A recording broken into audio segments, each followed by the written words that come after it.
Hello, hello.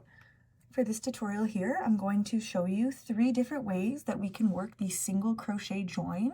So when we're joining squares for a blanket or joining granny squares, there's different ways that you can join them together. So this is a tutorial on just the single crochet version of the join, and I've worked it 3 different ways. The differences are very minimal, but they are there, but I walk you through how to do all 3 versions, and then we talk about the differences. So let's work the single crochet join together. So for this tutorial, I'm going to work with 2 squares I'm putting together to make a blanket.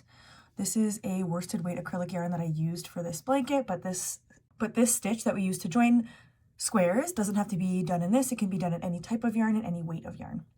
So I have my 2 squares I'm going to be putting together, and I have them right sides up, and I can tell for mine is because my pattern is only on the right side of my work. So I've got my 2 squares right side up. And for demonstration purposes, I'm going to use a different color yarn so that we can really see what it looks like when we have them joined together in the 3 different ways that we can do the single crochet join. So to start off, take that working yarn you're going to use and work a slip knot. And I just like to work the slip knot, and then I'll just put it aside quickly. I have my 2 pieces that I'm working together, right sides up. I'm going to grab them and flip them together like this. So the right sides are out here and the wrong sides are touching. Then I'm going to come up to the very corner of my work, grab your hook. For this, I'm using a 6.5mm hook, which is the same hook I used to make my squares. You're going to find the very corner stitch. You're going to insert your hook under both loops of the stitch in the very corner. Mine doesn't have a corner done with a 3 single crochet or 3 stitch corner. If you do have a corner like that for your work, work in the 2nd stitch. For me, mine just end with 1 stitch. So I've worked under the square closest to me, both loops, and then I'm going to find the 1st stitch of my back square, and I'm also going to work under both of those loops. So now I have 4 loops that are actually on my hook. You're going to grab that slip knot you made, wrap it on your hook like this, and then we're just going to pull the slip knot through all those loops, and then you're going to chain 1. So the very first version of the single crochet join is going to be done working under all of the loops of both stitches on both squares. And I will show you what I mean. So this is the very first stitch we're going to work into, and we're going to work under both of those loops. And then continuing through, we find the next stitch we're working into right here. And we will also work under both of those loops. So there will be 4 loops on your hook before you work the single crochet.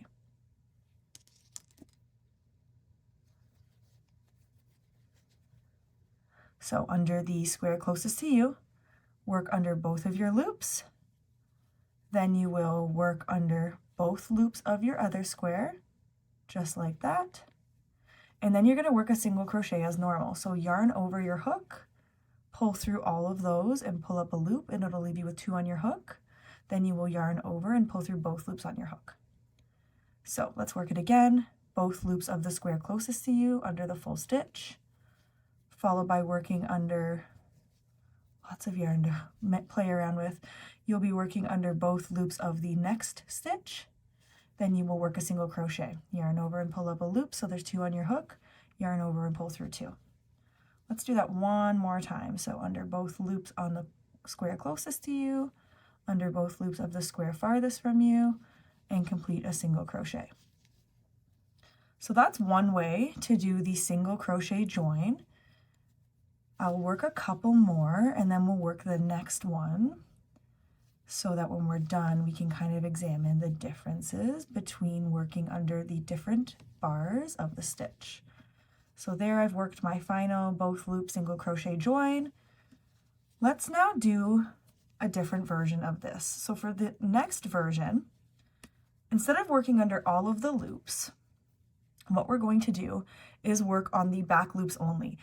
The back loops of our work, but that will be different loops on each square. So for the square closest to you, you will work under only the back loop, leaving the front loop unworked. So back loop of the square closest to you, but it will be the front loop of the square farthest from you.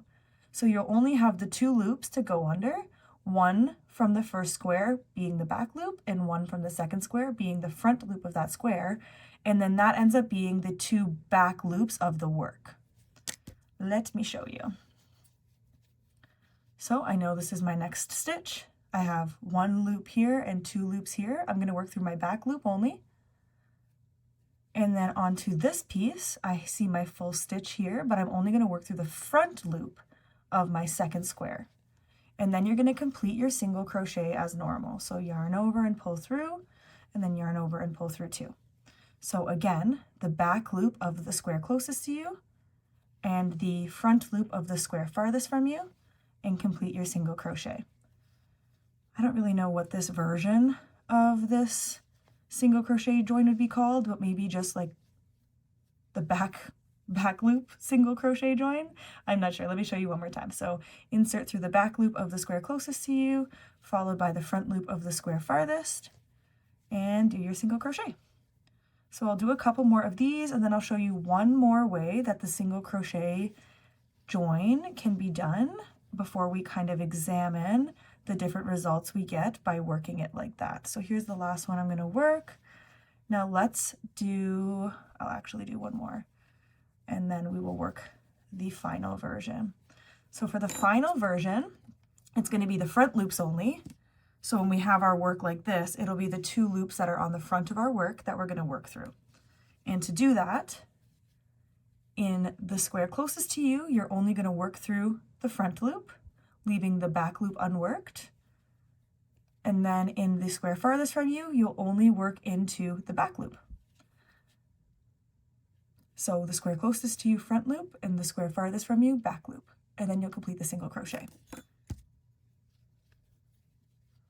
We'll do it together here. Front loop of this work, and then the back loop of the second piece. And then yarn over and pull up a loop. So there's 2, yarn over and pull through 2.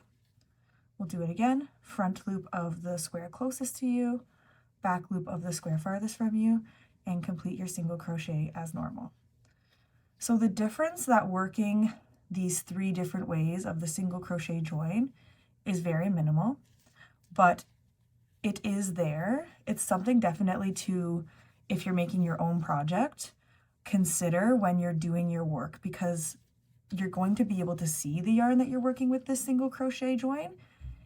If you're looking for something in specific, then knowing the 3 different effects that using this single crochet join leaves is important. So I'm just going to finish up a couple more here of the front loops of my work, and then we will have a look to see. So on the front of my work, when I lay my work out flat, it's almost not noticeable the differences in the single crochets that we did. So up to here, these stitches and up was where we worked through all 4 of the loops. From here to here, we are looking at when we only worked the back loops, or the loops that are on the back of our work. And then from here down was where we worked through the front loops. The major thing that I can notice when I'm looking at this is when we work in the back loops only, it leaves the front loop available to leave almost this like textured line beside the single crochet stitch. So I can definitely notice that difference. This one here is definitely a little bit more pronounced when you're looking at the side of your work. Like I said, you can see that line from working in that other loop. So it's definitely something to consider.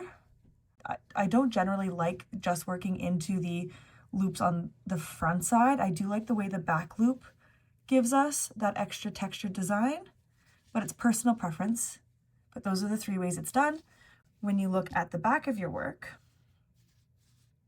you can tell by working into the back loops, you can really see the color you worked with. Working in the front loops only almost makes the stitch invisible on the back. So it's very pronounced on the front, but on the back, you can't really see the white of the stitch we use for working. And then when we work through both, it is noticeable. So these are the 3 different ways you can do the single crochet join. Let me know in the comments which one's your favorite. And I really hope this tutorial helped you guys figure out whatever one you were trying to figure out.